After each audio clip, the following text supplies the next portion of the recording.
دوستو ہمارے چینل کو لائک کریں، شیئر کریں، سبسکرائب کریں اور اس کے بعد بیل آئیکن کو پریس کریں۔ مسلک اعلیٰ حضرت سلامت رہے، لیکن ان کو نہیں کی جائیں گی۔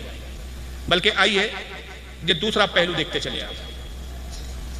اب یہ فصیح الدین حیدرآبادی ہے، یہ بھی اہل حدیث جماعت سے تعلق رکھتے ہیں۔ اب ایک دوسرے صاحب کو بھی سن لیں آپ۔ میرے نبی محمد عربی صلی اللہ علیہ وسلم اپنے آپ کو شفا نہیں دے سکتے۔ نبی صلی اللہ علیہ وسلم کے بارے میں یہ کہوں گا آپ کے سامنے کہ نبی محمد صلی اللہ علیہ وسلم، رسول محمد صلی اللہ علیہ وسلم، ان کی قبر مبارک میں زندہ نہیں ہے۔ جب ہمارے نبی محمد صلی اللہ علیہ وسلم ان کی قبر مبارک میں زندہ نہیں ہے تو پھر دوسرے امتی زندہ ہے، پھر کیسے زندہ ہو سکتے؟ نہیں ہے۔ یہ کہتے ہیں میں نبی کریم صلی اللہ علیہ وسلم کے بارے میں کہوں گا کہ محمد صلی اللہ علیہ وسلم اپنے آپ کو بھی شفا نہیں دے سکتے۔ شفا نہیں دے سکتے مطلب اپنے آپ کو بھی فائدہ نہیں پہنچا سکتے۔ نبی اتنے مجبور اور بے بس ہیں کہ اپنے آپ کو جب فائدہ نہیں دے سکتے تو آپ کو اور ہمیں کیا فائدہ دے گا؟ مجھے بتاؤ یہ رسول اللہ کی توہین ہے یا نہیں؟ کیا نبی پاک واقعی اتنے مجبور ہیں؟ اور پھر توحید کرتے آگے کہتے ہیں کہ محمد صلی اللہ علیہ وسلم مر چکے ہیں، زندہ نہیں ہیں، وہ اپنی قبر میں زندہ نہیں ہے۔ جب نبی اپنی قبر میں زندہ نہیں تو پھر اور کوئی امتی زندہ ہو سکتا ہے؟ کیسے ہو سکتا ہے؟ کوئی امتی زندہ نہیں۔ یعنی آپ تو اولیاء کے بارے میں بھی عقیدہ رکھتے ہیں کہ انبیاء اکرام اپنی قبروں میں زندہ ہے، اولیاء اکرام اپنی قبروں میں زندہ ہے، لیکن ان کا عقیدہ یہ ہے کہ نہیں صاحب، ایسا ماننا ہی غلط ہے اور جو مانے وہ کافر ہے۔ اور ایک تیسرے صاحب ہیں، انہوں نے تو بڑا مسخرے پن میں حد کر دی صاحب، ان کی سنیے۔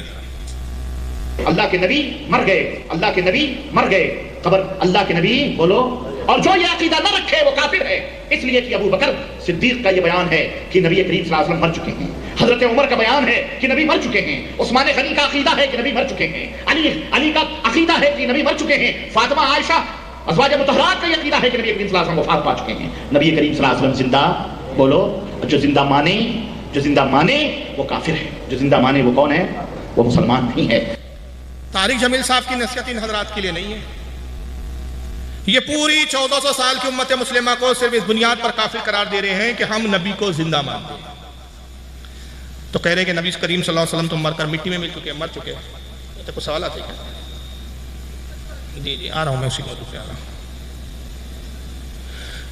نبی پاک صلی اللہ تعالی وسلم مر کر مٹی ہو چکے ہیں۔ یہ میں نہیں کہہ رہا ہوں بلکہ ان کی کتاب تقویۃ الایمان میں لکھا ہے، یہاں ٹیبل پہ اس وقت موجود بھی ہے میرے، جس میں ان کے ایک بہت بڑے عالم مولوی اسماعیل دہلوی نے لکھا کہ رسول اللہ نے فرمایا میں بھی ایک دن مر کر مٹی میں ملنے والا ہوں۔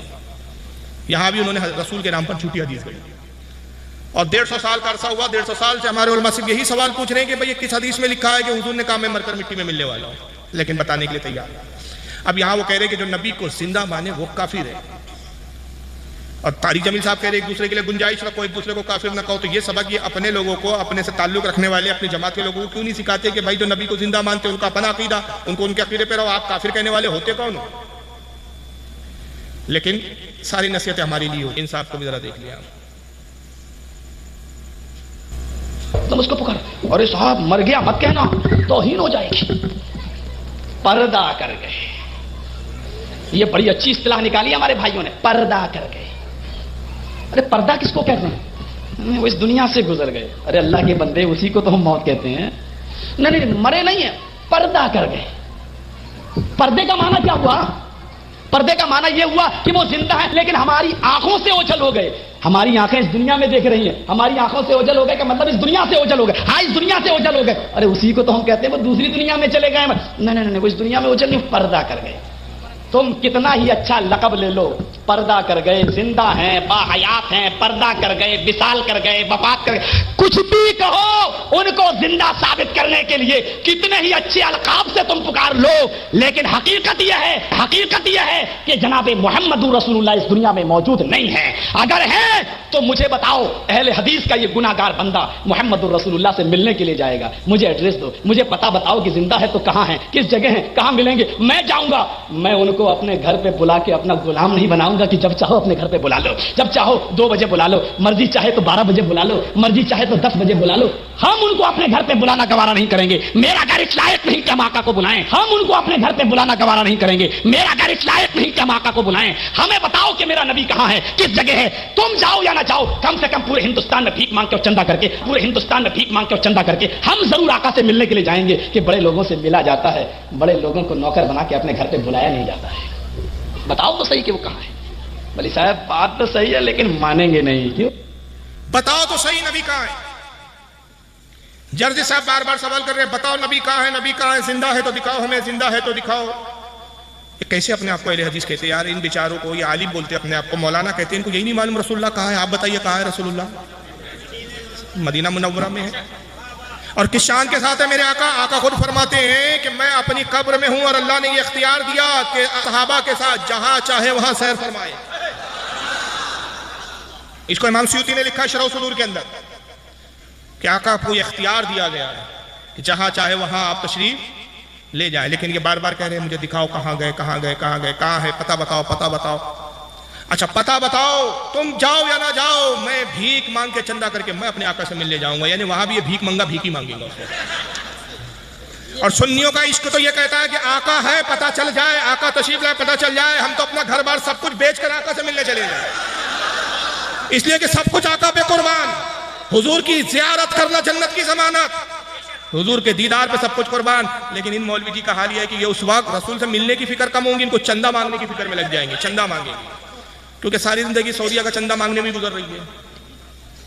لیکن یہ ساری جو مذاق ہو رہا ہے یہ نبی کی توہین ہو رہی ہے، نبی کا مذاق اڑا رہے ہیں، عقیدے کا مذاق۔ بھائی عقیدے کی بات ہے، سنجیدگی سے بات کیجئے، دلیل سے بات کیجئے، کوئی حدیث پیش کیجئے۔ چیلنج ہے ان وہابیوں کو، قیامت تک کا چیلنج ہے کہ ایک حدیث ایسی دکھا دو کہ آقا نے کہا ہو کہ انبیاء اپنی قبر میں مر گئے، ختم ہو گئے، مٹ گئے، فنا ہو گئے، معاذ اللہ۔ یہ حدیثیں تو ہمیں نہیں ملتی، بلکہ ہمیں کیا حدیثیں ملتی ہے؟ حد تواتر تک یہ حدیث پہنچی ہوئی ہے۔ امام بہقی نے اس پر ایک مستقل رسالہ لکھا جس کا نام ہے حیات الانبیاء۔ امام سیوطی نے اس موضوع پر رسالہ لکھا، بڑے بڑے اماموں نے کتاب لکھی ہے، اور یہ متواتر حدیث، مستند حدیث، اتفاق اور اجماع اس حدیث پر کہ آقا صلی اللہ علیہ وسلم ارشاد فرماتے الانبیاء احیاء فی قبورہم یصلون، انبیاء زندہ ہوتے ہیں اور اپنی قبر میں نماز پڑھتے ہیں۔ ایک دوسرے مقام پہ آقا صلی اللہ علیہ وسلم ارشاد فرماتے ہیں، صحیح مسلم کی حدیث، چلو اب سیاستہ کی سن لو، بہت سیاستہ کا بھوت رہتا ہے تم پہ سوار۔ صحیح مسلم کی حدیث ہے، کتاب الصلاۃ کے اندر یہ حدیث آتی ہے، اللہ کے نبی فرماتے ہیں مررت علی قبر موسیٰ وہو قائم یصلی، میں شب معراج موسیٰ کی قبر پر آیا، دیکھا موسیٰ اپنی قبر میں کھڑے ہیں اور نماز پڑھ رہے ہیں۔ نماز کیسے پڑھ رہے ہیں؟ کھڑے ہو کر۔ لیکن اس پر میں تشریح بعد میں کروں گا۔ دیکھیے اس پر بھی غیر مقلد مولوی لوگ کیسے کیسے اٹکلیں لگاتے ہیں، ذرا ایک مولوی صاحب کو اس تعلق سے آپ سنتے چلیں۔ یہ نہیں لائے انہوں نے فلسفہ۔ آج کی نشست میں ہمارا سب سے پہلا سوال شیخ سے ہے کہ کیا انبیاء علیہ السلام اپنے قبروں میں زندہ ہیں اور وہ نماز پڑھتے ہیں؟ ایک حدیث اس معنی کی مسلم شریف میں اور دیگر کتابوں میں آتی ہے الانبیاء احیاء فی قبورہم۔ ایک حدیث میں رسول اکرم صلی اللہ علیہ وسلم نے ارشاد فرمایا کہ میں جب معراج کی شب میں گیا تو میں نے دیکھا حضرت موسیٰ علیہ السلام اپنی قبر میں نماز پڑھ رہے ہیں۔ عام طور پر یہی ترجمہ اس کا کیا جاتا ہے، انبیاء کرام اپنی قبروں میں زندہ ہیں اور نماز پڑھتے ہیں۔ نماز پڑھتے ہیں یہ ترجمہ کیا یصلون کا، اور جن لوگوں نے یہ ترجمہ کیا وہ زیادہ تر مشہور ہو گیا ہے اور سارے لوگ یہی ترجمہ کرتے ہیں۔ یہ بھول جاتے ہیں کہ یصلون کا ترجمہ یہی ہو، یہ متعین ہو، ایسا نہیں ہے، کیونکہ صلاۃ کے معنی دعا کے ہیں عربی میں، تو سارے لوگ یہی ترجمہ کرتے ہیں۔ یہ بھول جاتے ہیں کہ یصلون کا ترجمہ یہی ہو، یہ متعین ہو، ایسا نہیں ہے، کیونکہ صلاۃ کے معنی دعا کے ہیں عربی میں۔ تو حضرت موسیٰ علیہ السلام کو رسول اکرم صلی اللہ علیہ وسلم نے دیکھا کہ دعا مانگ رہے ہیں۔ انبیاء کرام اپنی قبروں میں دعا مانگتے ہیں، یصلی کا مطلب ایسے ہی نماز پڑھتے ہیں۔ یہ نماز قیام، رکوع اور پھر سجدہ، یہ نماز دیگر انبیاء کرام علیہ الصلوۃ والتسلیم کی شریعتوں کی نماز کی مطابقت کے ساتھ درست نہیں۔ یہ دیکھیے کیسے کیسے ہتھ کنڈے لاتے ہیں، کہیں کی اینٹ کہیں کا روڑا، بھانومتی نے کنبا جوڑا۔ کوئی فضیلت نبی کی ہضم نہیں ہے۔ اس حدیث پہ تذکرہ کرنے میں مولوی صاحب کہتے ہیں کہ رسول اللہ کی حدیث آتی ہے کہ حضور نے فرمایا الانبیاء احیاء فی قبورہم یصلون، سارے لوگوں نے یہی ترجمہ کیا یصلون کا ترجمہ کہ نماز پڑھ رہے ہیں۔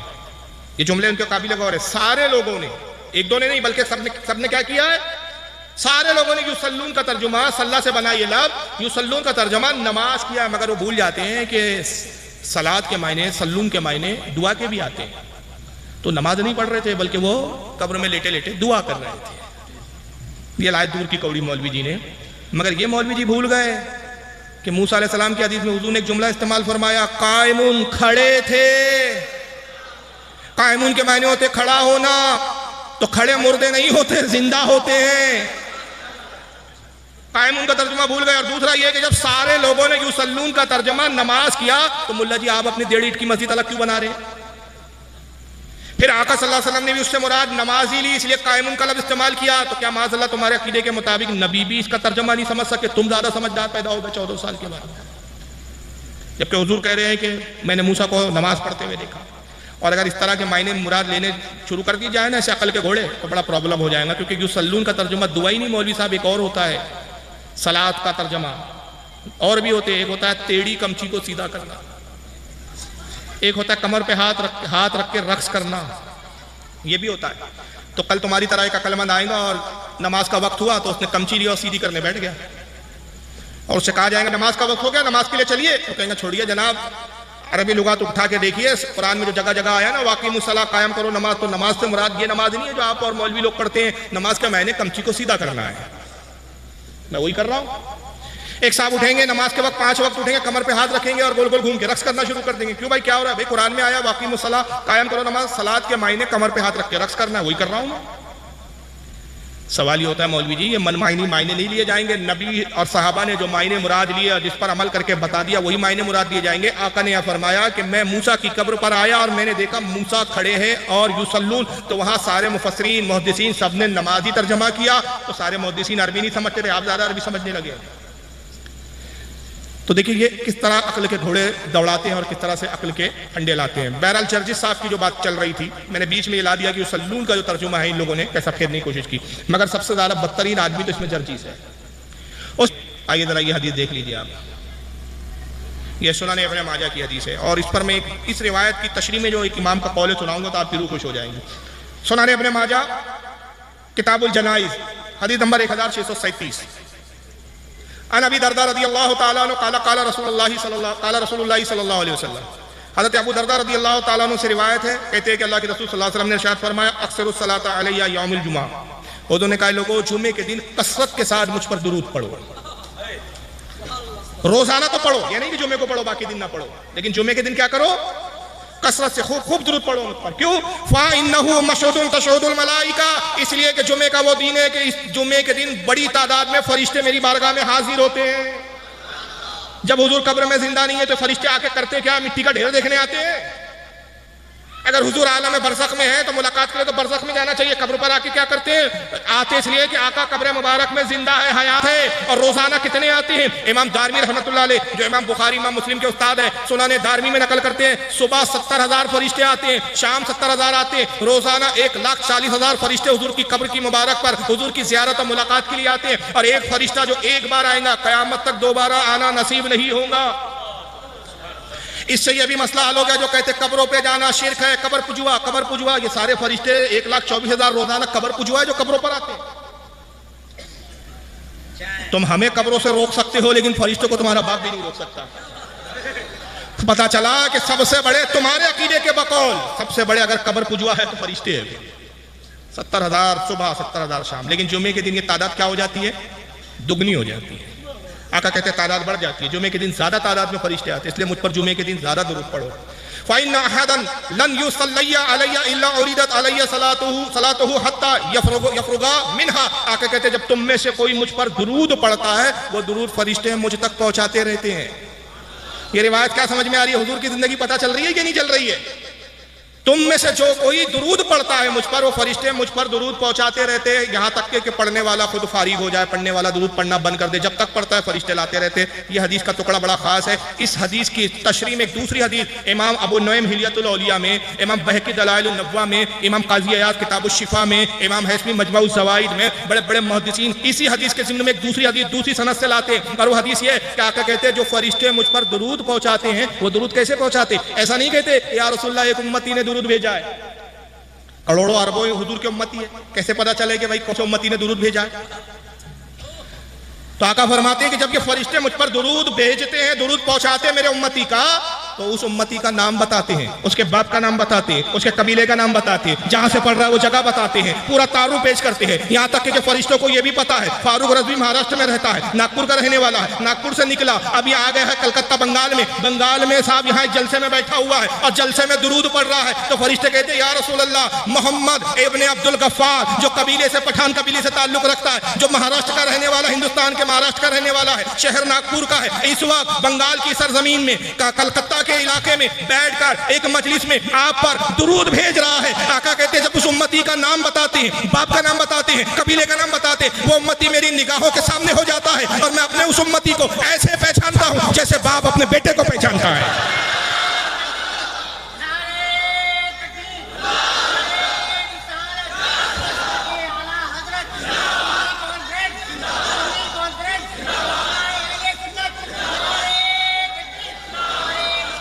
ہر امتی کو آقا پہچانتے ہیں۔